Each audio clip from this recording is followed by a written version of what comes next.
by this guy named Austin Williams. I don't know. Somebody shared it with me. I try to change it up as much as possible. Hilarious. Jason Hammock, how are you? I'm well. How are you, sir? Good. What'd you do for mom yesterday? Cooked lunch. Had a Yep, good afternoon dodging raindrops. yep. Yep. I hope everybody had a great Mother's Day. I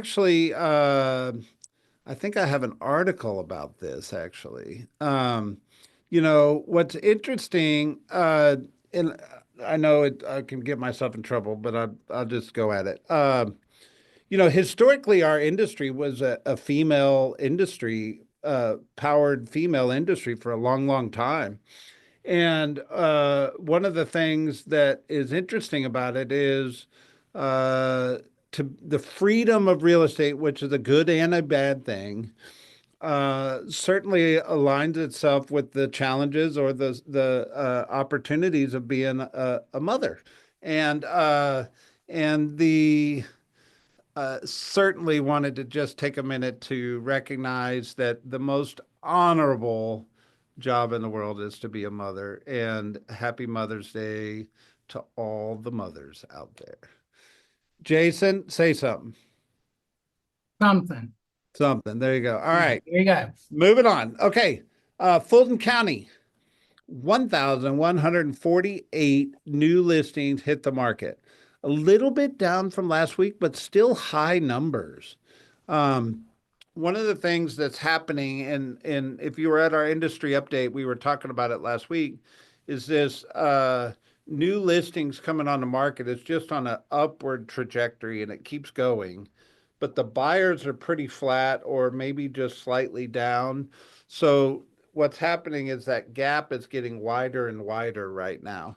And what that gap is defined as is inventory. And inventory is a very basic measure of supply and demand in the real estate space. And ultimately, uh, low inventory lends itself to higher price appreciation. Higher inventory at some point in time will lend itself to prices declining. We're not there yet. I mean, if demand doesn't increase drastically the rest of this year, we're probably going to slide into a declining price or flat price type environment. And now that's a general statement, meaning real estate's hyper local. There's still going to be some properties that go over asking price, and there's going to be hot pockets and slow pockets and all that fun stuff. But in a general sense, inventory is continuing to grow.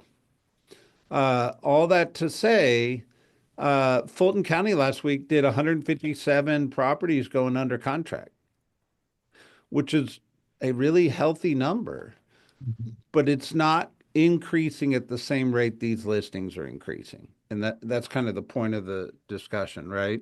Um, we've got 335 pending, which is a huge number for Fulton County right now, which makes me happy because I think if you've been around the block a little bit this year, um, January and February and March were just kind of not what we expected them to be.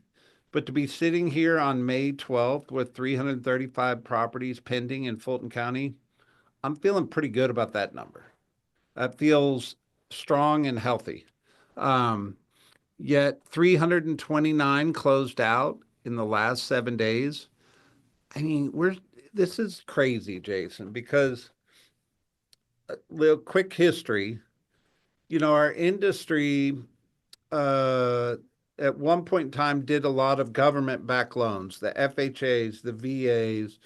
And if you were ever an agent in that period of time when those were the popular products, um, if you closed a house in the middle of the month, there was an extra interest charge that just kind of changed the cash to close for most buyers. So the lenders would always instruct the agents to close the houses as close to, if not the last end of the month, right?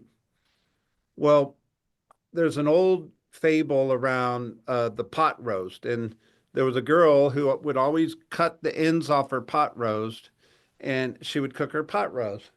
And at one point in time, she asked her mother and said, "Hey, every recipe I read, it doesn't tell you to cut the ends off, but I always cut the ends off, and my pot roast turns out amazing."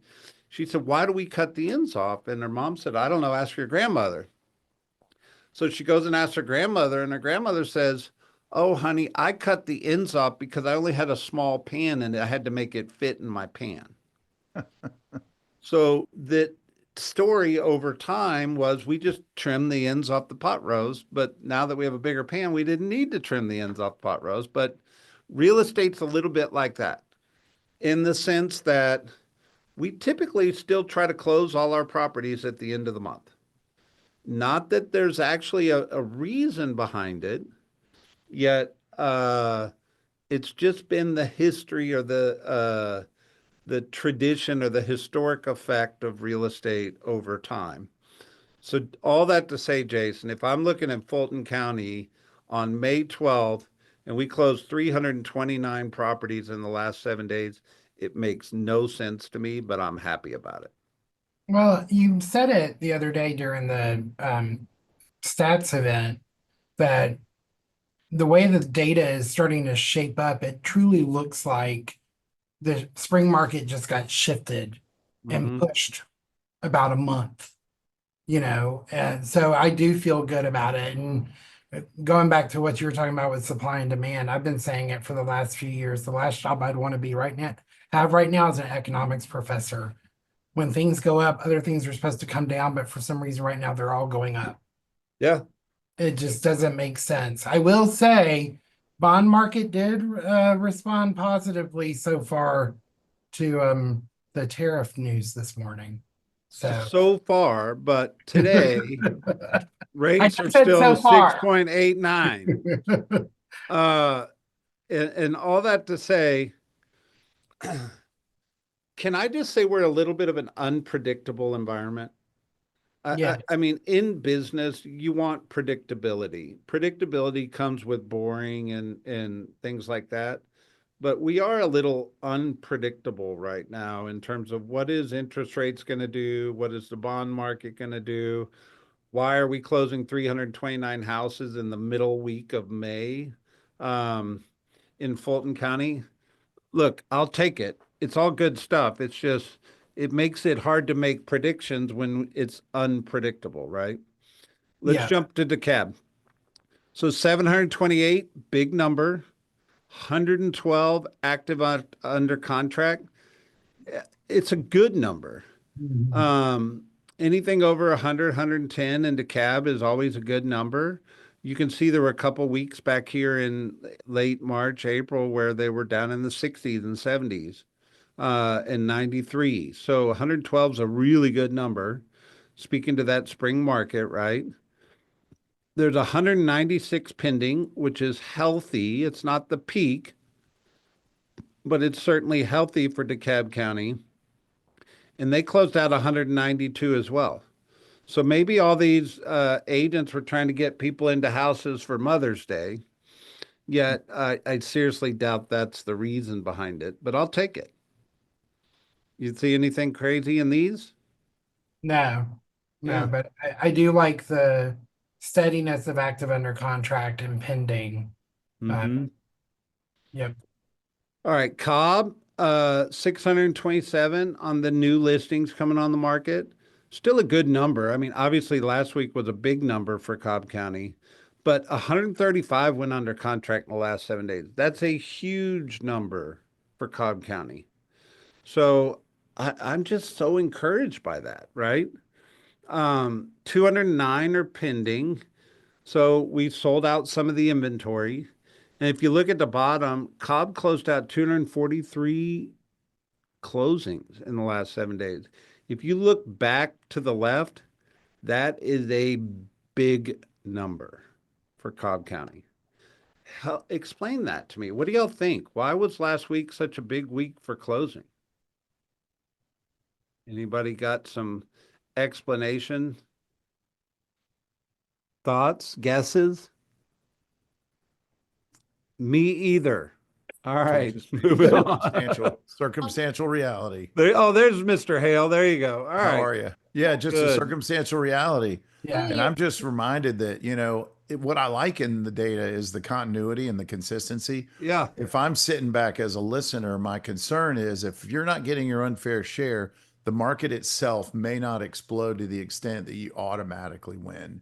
And we're still in that, consumer confidence uncertainty period where, who is capable, who's motivated, who's, ready, willing, and able. And if your target, you're not hitting your targets, doing what you're doing, you got to shift somewhere because someone is. And even at 135 active under contract, there's a few thousand people fighting for that. So once again, what's your value proposition? What's your marketing? This is the time to reassess. If for no other reason than, it may not change significantly, but at least there is an opportunity here and there is still movement in the marketplace. And whether you can explain it or not is almost irrelevant as long as you're playing your best cards. yeah. I mean, Rick, you've been in the industry probably just as long as anybody on this call.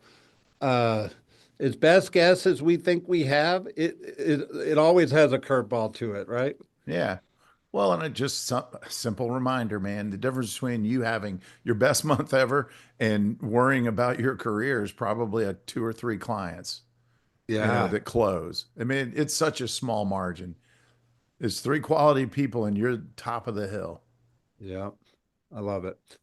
All right, so I want to hit a letter that Gary Keller wrote, and it came out last week. It's on Outfront. Luke will post all this in Circle, but he wrote an open letter to all of us, and it talks about your voice matters, shape the future of real estate in your community.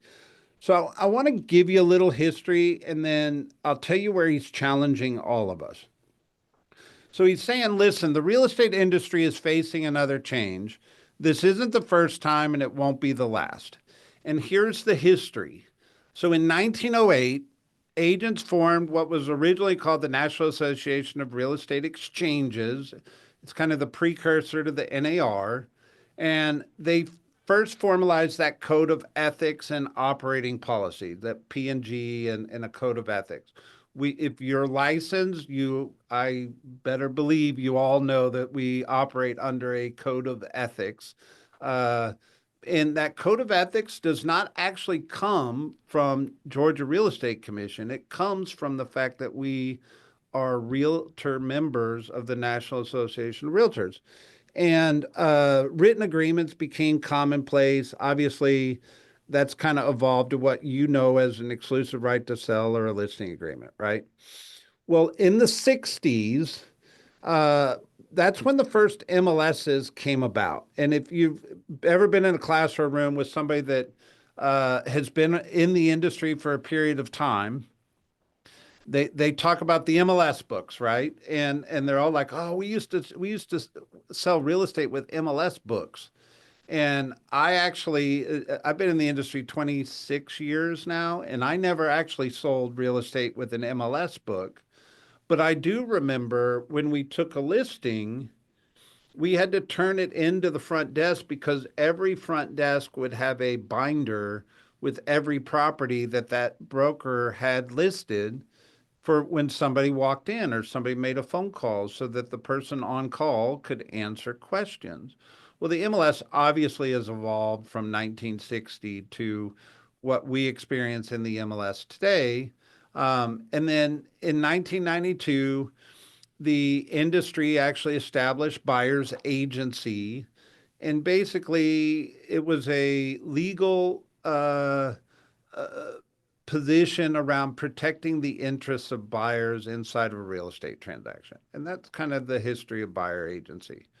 Well, fast forward to 2019. So it's actually not that old. It's only 6 years old. The National Association of Realtors implemented this clear cooperation policy to address concerns around pocket listings. So what the clear cooperation policy intent is to create a fair marketplace among realtor members, and not necessarily um limit opportunity, but to have that fair marketplace. The two things in it are, when you list a property, there's a period of time you have to put that listing into the MLS. And the second thing that was in it was you had to offer a buyer agency commission through the MLS. Well, obviously, the Nationals or the NAR settlement struck down the buyer agency commission. However, what is still there and still in the policy is the local board and the local MLS had the ability to make the rules around, when you list a property, how much time you have to put it into the MLS. However, if you're living under a rock, I'm going to pull you out for a minute. It's under attack in our industry. And primarily, our competitor Compass is the biggest advocate to get rid of it. And they're advocating for a private listing network. What I love about this is the Gary doesn't actually tell us what to do. He challenges us how to be. And what's at stake is NAR has announced new flexibility that gives sellers more choice about how and when their homes are marketed. The crucial part to understand is that local MLSs have the opportunity to decide the period of time a listing can remain in delayed marketing status before it must be publicly marketed through IDX, and then how days on market are calculated. So I actually see this days on market as a big part of this, like probably the biggest part of this, right? And I remember when I was selling real estate, the builders used to put new construction into the MLS, like when it was still at lot phase. And then by the time it actually was built, you would see properties in the MLS with like 365 days on market. Like, and you're thinking, what on earth? But you understood it was new construction, right? Well, the delayed marketing, the motivation people are doing with that is to be able to market a listing without having the ticker start around days on market, because you all know when you're looking for property in the MLS and the property's been on the market for a long period of time, the consumer's first thought is, what's wrong with it? And their second thought is, can I get a deal? So that days on market's a big part of the MLS. And then, do you show price change history? Is it displayed publicly? Um, the How disclosure forms should be implemented. And then obviously they have all these rules, right? But here's why you should care. Real estate agents have one job: to serve their clients' best interests. Clear cooperation changes affect how both buyers and sellers are served. And as we understand it today, office exclusive listings still exist where an agent may promote a listing within their brokerage. So, Jason, you go to team meeting on Tuesday. Do you have agents that show up and say, hey, I have a listing that's about to hit the market, or I have a listing that we're not going to put live until next weekend? Or, we have that internal marketplace already in place, right? Yep. Um, and agents still have one business day to input their listing into MLS once they begin marketing it to the public. However, I will tell you that even though that's the rule, not everybody's following it. And then it's further defined its position with a few changes. So here's kind of the meat of it. Sellers choose. Sellers now have the additional option to delay public marketing through IDX and syndication. MLS's determine delay period. MLS's determine how days on market is calculated. MLS's determine price change history display. Signed disclosures required. This is what keeps me up at night. Is you realize, if you take a marketing tactic and you sell a listing, but the neighbor down the street listed their house and put it in the MLS and got a better price, and we didn't disclose what our tactic was, there's some potential liability, right? Like, real estate's a disclosure industry, and we have to disclose, disclose, disclose, and over disclose. So we're working with the brokers on all that, of course. Um, and MLS determine if data will be collected or not. So these are kind of all the big points of discussion inside of this conversation. But here's the challenge that Gary throws to all of us. And I'm going to be PC in how I say this, but who makes the decisions for us in Atlanta on how this is going to go down is probably the people that are sitting on the board of directors at the board of realtors and the people that are sitting on the board of directors at FMLS or Georgia MLS and things like that. The challenge with that is these are great people, but they may or may not be aligned with how we see the future of real estate. And historically, the people sitting on boards aren't the most innovative or the most in tune with where real estate is going. And we're kind of silent. We're not active. We're not involved. And then, of course, Gary re-mentions disclose, disclose, disclose. So it's just an open letter. You should read it. It is a big part of our industry. It's certainly rocking the industry a little bit. However, I don't think it's going to change the industry very much at all. Just like the NAR settlement rocked the industry and really didn't change the industry that much. Um, but it's a hot topic right now. Thoughts? Well, I think one of the biggest things for us in Atlanta to remember is everything that they're talking about are for the NAR owned MLSs, and our primary MLSs are not NAR owned. Well, Georgia MLS is NAR owned. Well, I'm sorry, I'm speaking for inside the perimeter. FMLS is not NAR owned. Right. So, and neither one of them have made a peep about what they're thinking. Mm-mm. So, I think the disclose is of course important. That not only do our clients know what we're doing and why we're doing it, but they're in alignment with it. They agree. So I just yeah, it was just interesting reading it because like you said, Gary doesn't tell you how to think about it. He's just you need to know, you need to decide what you think about it, and then you need to make your voice heard with your local board and whoever else is making the decisions. There you go. Rick, Yeah. context? Just the scariest part of the whole concept is you can carry yourself in the highest level with the highest level of integrity and still be vulnerable to massive financial lawsuits. Like this could turn the whole buyer agency that Seltzer thing. That blows my mind that it happened and that our company alone paid over $60 million in settlement charges. And it was in the environment of a decision made, I think you said when buyer agency was created, the idea was to give buyers a greater opportunity to buy and sellers a bigger pool of buyers capable because of the way commissions were handled. And it was all disclosed. Like we're as transparent as it gets about what the charge is, who shares in it in our listing agreements, and it didn't matter. And Yeah. so ultimately, I agree. I think voicing to the people that have power is absolutely paramount. And that, the more disclosure, the better, the more transparency, the better. And ultimately making sure the client is served highest and first in everything we do. And I can only think of a couple scenarios where silent or pocket listings or in-house makes any sense at all.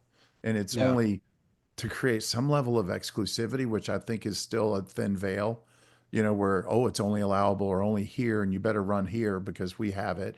The other reason is, potentially privacy and some sort of, maybe in LA where Spielberg sells his house, he might not want everybody coming to the Spielberg house.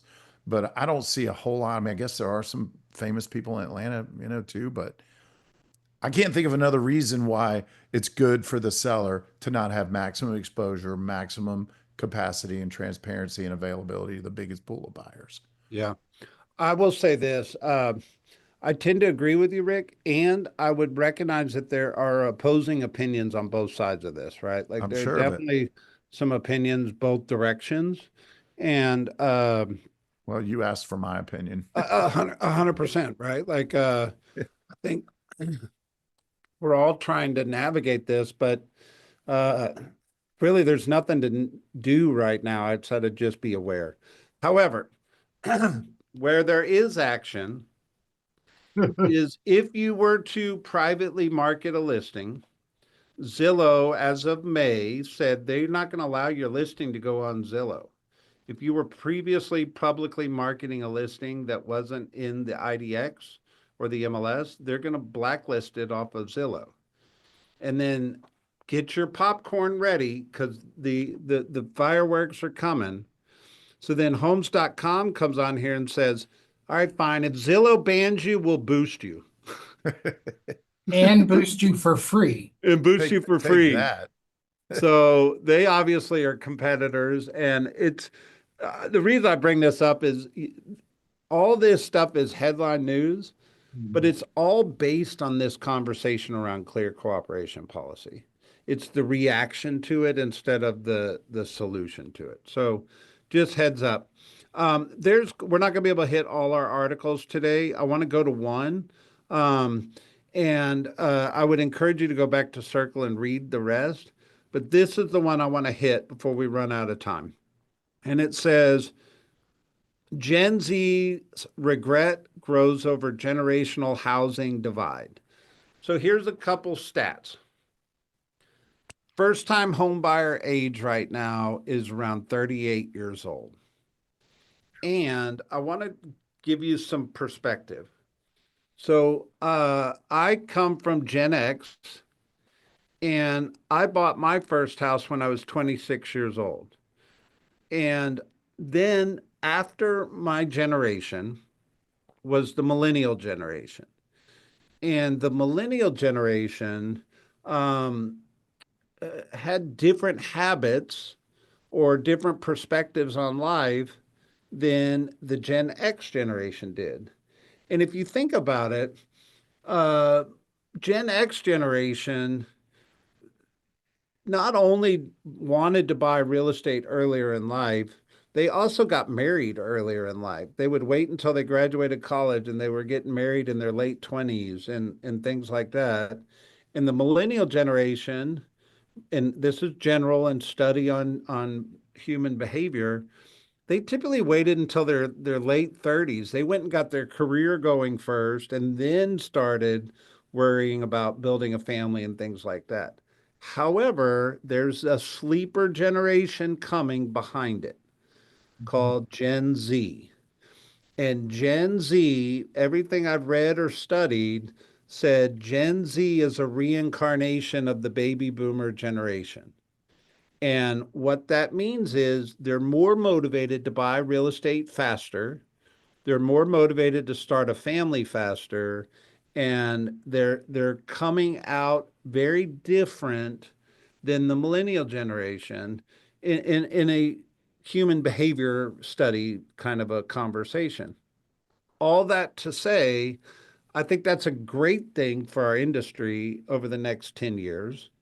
And two, what this article talks about, and this is where I want to finish our conversation, is it's saying obviously they're struggling with high home prices, but Gen Zers are far more likely to buy fixer uppers and regret it.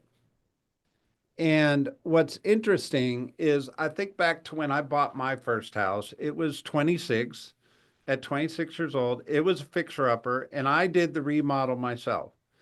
5 years later, I hired a professional to remodel my bad remodel I did myself. um, but that's how I got into my first house, right?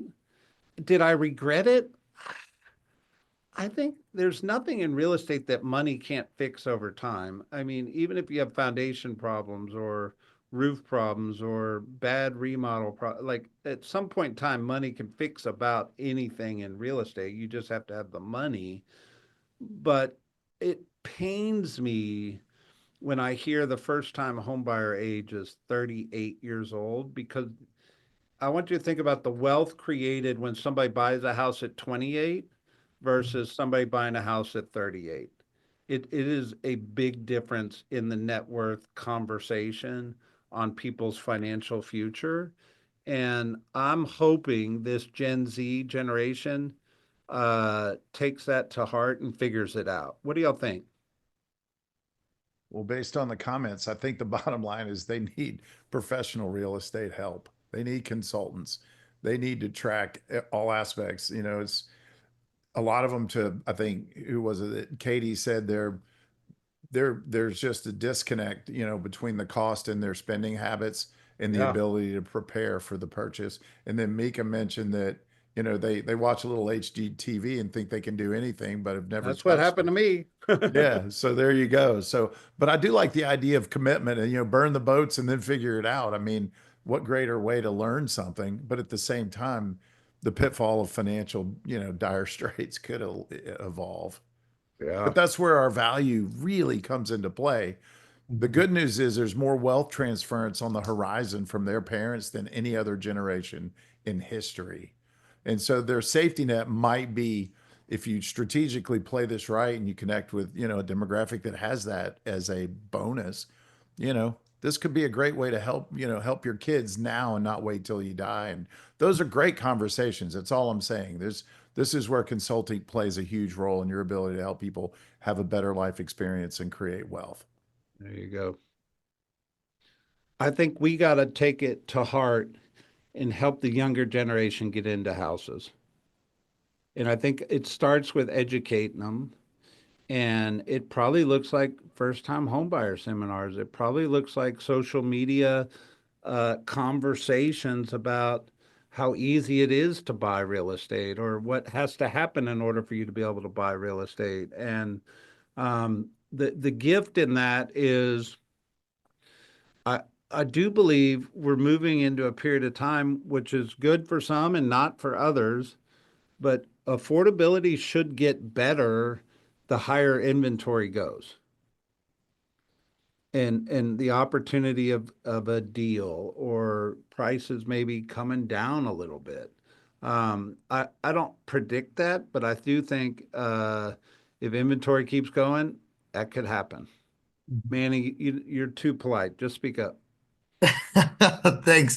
I'm actually here with a recruit, Risha, and what's funny is we're talking exactly about the affordability thing. One of the things we do have to consider is also how we're treating our first-time homebuyer clients. A lot of the time, they want to stretch their limit, right? Because they want to live in these particular areas or these neighborhoods, and that's where the regret, I think, comes because when we allow them to push that limit all the way to the extent, and then they hit a oops, bad plumbing job, or oops, once he connected the washer dryer, we saw some issues, then it gets a little, I think, a little scary. And that's what we were talking about is we have to be able to, again, bringing it back to the consulting and being the expert, is we have to kind of look out for these possible pitfalls of if you're going to stretch every bit of your lending power, are you ready for the things that come later? And so we were having that conversation here.